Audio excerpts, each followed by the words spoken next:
মণি আহক আপুনি ৰ'বচোন আপুনি ইমান চিঞৰ বাখৰ লগাইছে কেলে বহকচোন বহক মণি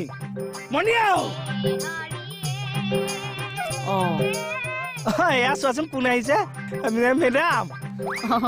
আপুনি টিউশ্যন এটাৰ পৰা আহিলো ইয়াত কিয় সোমালে হা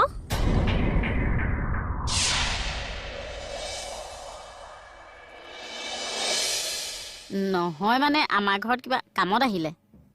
নাই এনেই ঘৰটো চাই যাওঁ বুলি সোমালো আৰু তাৰ মানে বেটিয়ে ঘৰ সোমোৱাৰ ধান্দা কৰিছে কি হ'ল বৌ নাই নাই বহকচোন